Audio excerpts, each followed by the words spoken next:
আলোচিত নারী উদ্যোক্তা রুবায়াত ফাতিমা তনির স্বামী সাদাত হোসাইন আর নেই। ব্যাংককে চিকিৎসাধীন অবস্থায় তিনি না ফেরার দেশে পাড়ি দিয়েছেন। সে আর নাই। ব্যাংকক সময় রাত ৩টা ৩ মিনিটে আমাকে সারা জীবনের মতো একা করে চলে গেছে। ফেসবুকে এভাবেই স্বামীর খবর দিয়েছেন তনি। তনির স্বামী ব্যাংককের একটি হাসপাতালে দীর্ঘদিন ভর্তি ছিলেন। লাইফ সাপোর্টে রেখে তাকে চিকিৎসার শেষ চেষ্টা করা হচ্ছিল। স্বামী হারানোর আগে তিনি অনেক তিক্ত অভিজ্ঞতার ভেতর দিয়ে গেছেন। বাংলাদেশে তার স্বামীর চিকিৎসা আশানুরূপ হচ্ছিল না, তাই স্বামীকে নিয়ে তিনি থাইল্যান্ডের ব্যাংকক পাড়ি দিয়েছিলেন। তখন এক ফেসবুক স্ট্যাটাসে লিখেছিলেন, জীবনের সব থেকে কঠিন সময় পার করছি। আমি কোনোভাবেই তাকে হারাতে চাই না। ওই সময়টায় তার স্বামীকে নিয়ে মিথ্যা সংবাদ প্রচার হওয়ায় তিনি বিরক্ত ছিলেন। দেশে ব্যবসা রেখে তিনি ৩ মাসেরও বেশি সময় ধরে ব্যাংকক ছিলেন। রোবায়াত ফাতেমা তুনি অনেকের কাছে ঠোঁটকাটা হিসেবে পরিচিত। অনলাইনে পণ্য বিক্রির লাইভে অকথ্য ভাষা ব্যবহারের অভিযোগও আছে তার বিরুদ্ধে। অনেকেই ট্রোল করে তার স্বামীকে চিনি বাবা বলে ডাকলে তনি পাল্টা জবাব দেন। এজন্য সমালোচনার পাশাপাশি এক শ্রেণীর অনুসারীও তৈরি হয়েছে তার।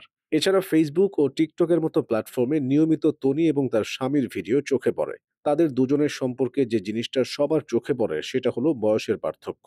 বয়সে তনির থেকে অনেক বড় হওয়ায় নেটিজেনরা তাদের সম্পর্ক নিয়ে অনেক সময় নেতিবাচক মন্তব্য করেন। তবে সুগার ড্যাডি টার্মটি একেবারেই মানতে নারাজ তনি। তিনি মনে করেন সাদাত একজন ভালো মানুষ, এজন্যই তিনি তাকে বিয়ে করেছেন। অবশ্য প্রেমের প্রস্তাব এসেছিল সাদাতের কাছ থেকে, কিন্তু হুট করেই কোনো সিদ্ধান্ত নেননি তনে। তিনি সময় নিয়ে সেই প্রস্তাবে রাজি হন। এরপর বিয়ের মাধ্যমে তাদের সম্পর্কের পূর্ণতা পায়। প্রথমে পরিবার মেনে না নিলেও পরবর্তীতে সব ঠিক করে নিয়েছিলেন তনে।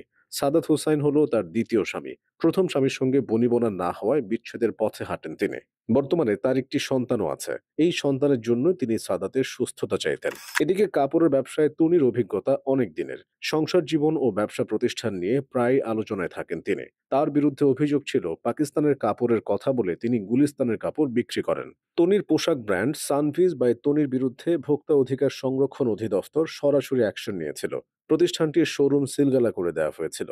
আলোচিত এই ঘটনা গড়ায় উচ্চ আদালত পর্যন্ত। শেষ পর্যন্ত যেখানে জয় হয় তনিরই। হাইকোর্টের নির্দেশে তার সেই আলোচিত শোরুমটি খুলে দিতে বাধ্য হয়েছে ভোক্তা অধিকার অধিদপ্তর।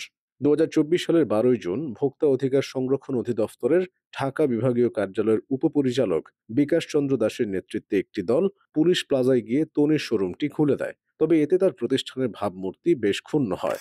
তিনি মনে করেন অনলাইনে পণ্য বিক্রির ক্ষেত্রে ক্যামেরার কারণে কাপড়ের কালারে হালকা এদিক সেদিক হতে পারে। তবে তাদের পণ্য ক্যাশ অন ডেলিভারিতে দেওয়া হয়। এর ফলে ভোক্তা আগে পণ্য বাছাই করে দেখেন, পছন্দ না হলে সেটির অর্ডার বাতিল করতে পারেন, তাই সুযোগ নেই, এমনটিও দাবি করেন তনে।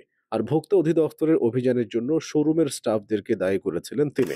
স্বামীকে নিয়ে প্রায় ঘুরতে বের হতেন তিনি। দেশের পাশাপাশি বিদেশেও স্বামীকে নিয়ে ঘুরতে যেতেন তিনি। দেশের বাইরে ঘুরতে গেলে সেসব সামাজিক যোগাযোগ মাধ্যমে শেয়ার করতেন। এই বিষয়টি নিয়েই নেটিজেনদের রোষানলে পড়তে হতো তাকে। তবে এসব নিয়ে তিনি ভাবতেন না। তনি নিজেকে একজন প্রতিষ্ঠিত নারী বলে দাবি করেন, তাই স্বামীর টাকা তার প্রয়োজন হয় না। বরং তাদের পরিচিতি দেশ ছাড়িয়ে দেশের বাইরেও পৌঁছে যাওয়ায় সমালোচকরা এটা নিয়ে হিংসা করেন, তনি এমনটাই ভাবেন। সম্প্রতি তার পোশাকের ব্যবসায় ধস নামার শঙ্কা তৈরি হয়েছিল। তবে সেখান থেকে তিনি ঘুরে দাঁড়িয়েছেন। এবার স্বামীকে হারিয়ে হতাশার ভেতর পড়েছেন।